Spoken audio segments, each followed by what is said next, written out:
I'm afraid the children were right about the monster. Mom told me to go outside and play.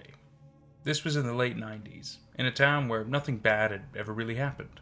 Yeah, a couple of years before, some kids beat a girl to death, but they had been tried and put into jail or wherever messed up Canadian teenagers went. The streets were safe again. We had just moved into the neighborhood with my new stepfather and my even newer baby brother.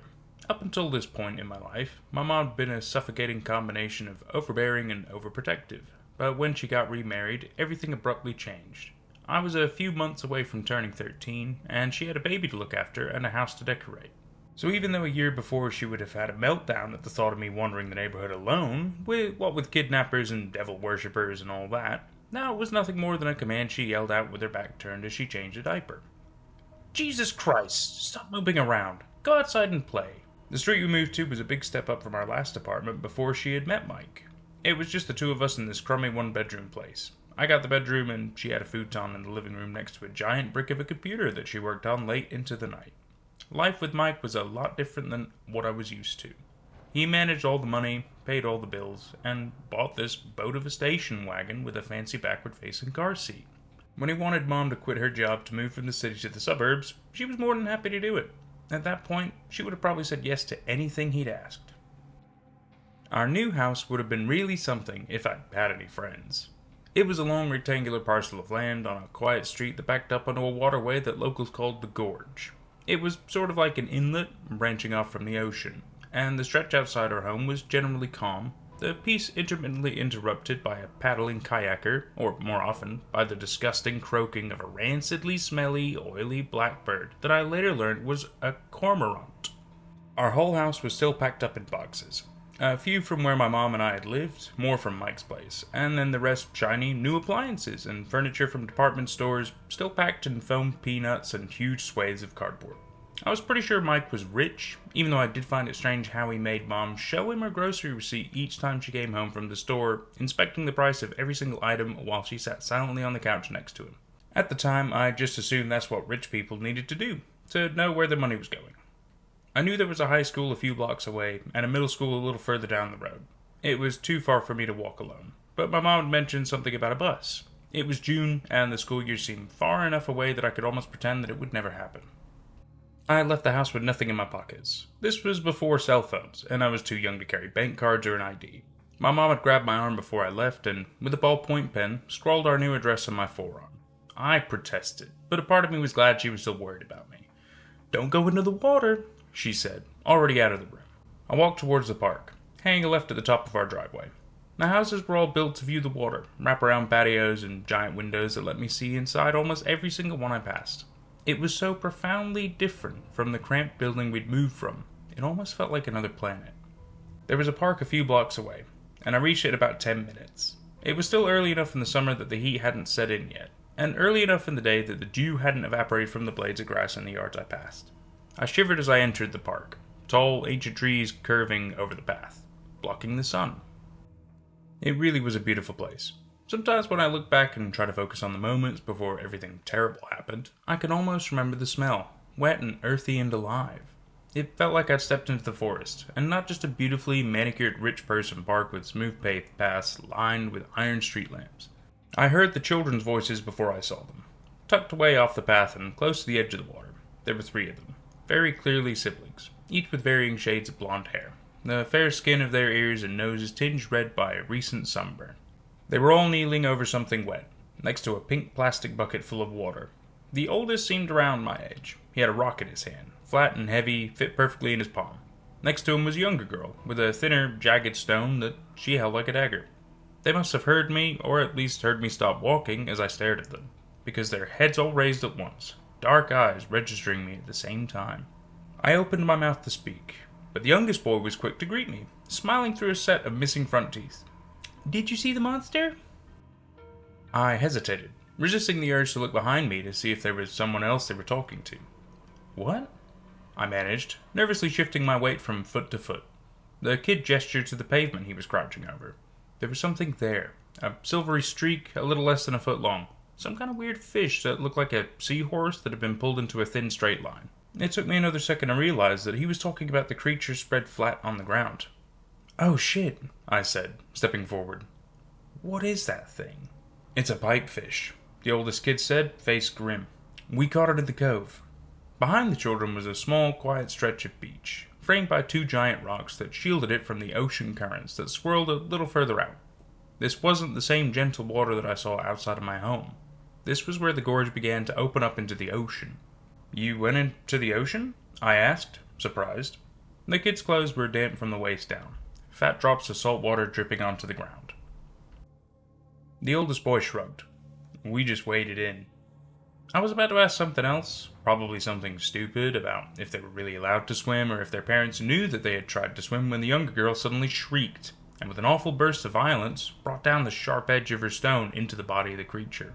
All at once, the voices of the children exploded into elated shouts, the youngest boy laughing and trying to grab the lower part of the body in his slippery, wet fingers. The fish moved then, ever so slightly, and I realized that it was still alive.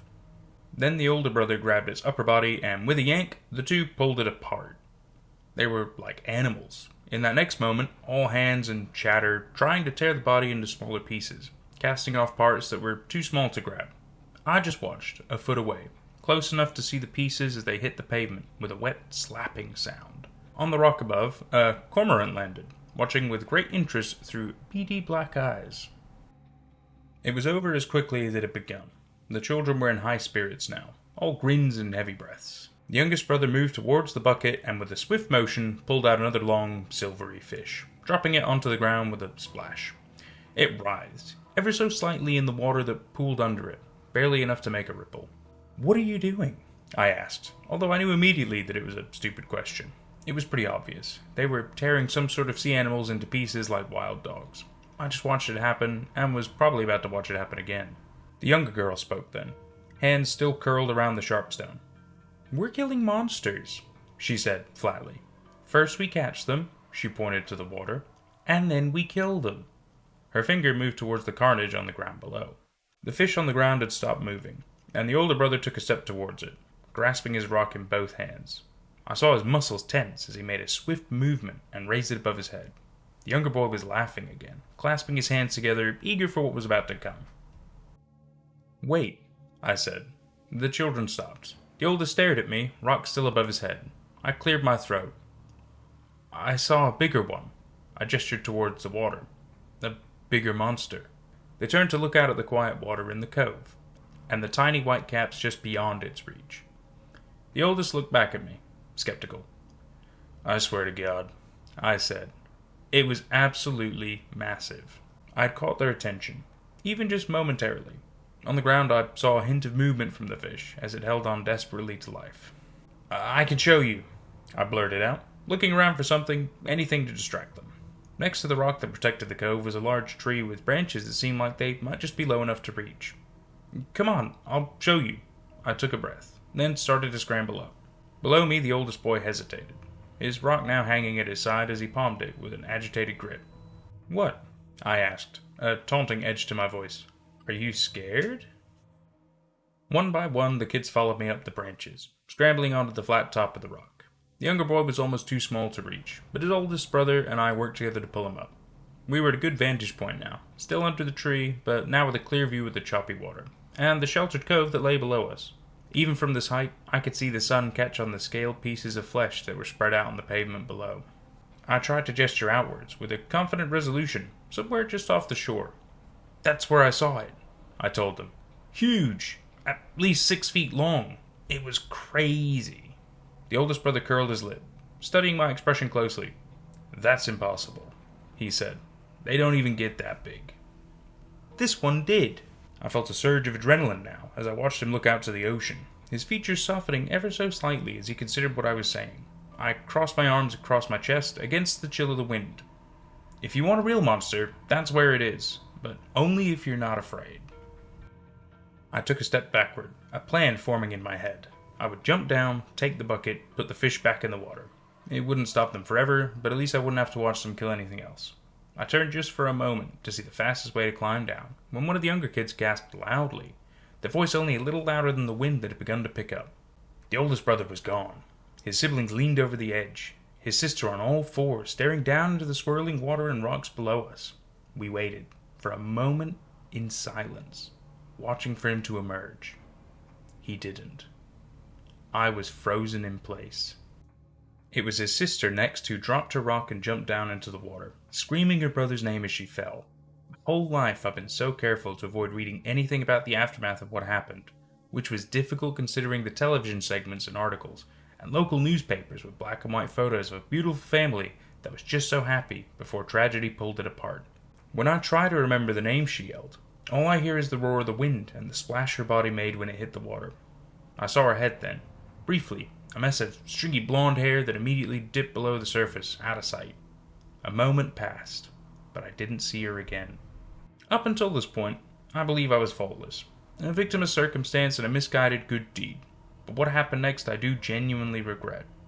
But you have to understand, when the youngest boy turned to me, tears in his eyes, I reached out to comfort him, to pull him away from his edge, and I watched as his gaze went to my arm. The arm where my address was penned in my mother's neat printing. The house that she was so excited about starting a new life in, away from all the unpaid bills and cramped apartments, and late hours she spent working just to keep the lights on. It was her I thought of as I put my hands on the little boy's shoulders, pushing him backward off the rock and into the water. Like his siblings, he sank, the swirling tide covering any hint of a splash. I came down from the rock then, carefully finding sturdy branches for my feet to settle on as I returned to the ground. I did what I'd planned to do. I emptied the bucket in the ocean and returned to get the fish. By that point, it was clearly very dead, and even though it hung lifelessly in my hands, I still threw it back into the water, hoping the gesture counted in some small way. Then I went home. Nobody ever came to ask me anything. And why would they? From how my mom explained it to me, her voice hushed and gentle as the local news played in the background, it was an awful accident. 3 young kids were playing by the water, catching the fish that swam near the shore and had somehow fallen in. They got caught in a riptide, which wasn't uncommon for the area. Locals knew not to swim there, and after the deaths, some shiny new signs were installed to warn people to stay out of the water. My mom kept me inside for the rest of the summer, fussing over me the moment I stepped foot outside, and only allowing me to accompany her and my brother when she went to run errands, pushing the stroller into the park as I stayed close by her side. Whenever we passed by the little cove, I always tried to avert my eyes. Even then, I knew it was all a mistake. I was just a child myself. Still, it was strange living so close to where they all had died.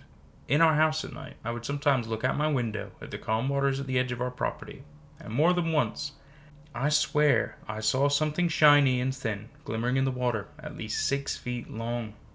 I was never able to look good before I would see it disappear under the surface, never to re-emerge. It's been years since this happened, and even though I'm grown with children of my own, I often catch myself looking into bodies of water and seeing the hint of something long and lean rippling underneath the surface. And in these moments I catch myself thinking the same thing I used to ask myself when I was young. Could it be that the children in the cove were right after all? Is it possible that the monster really does exist?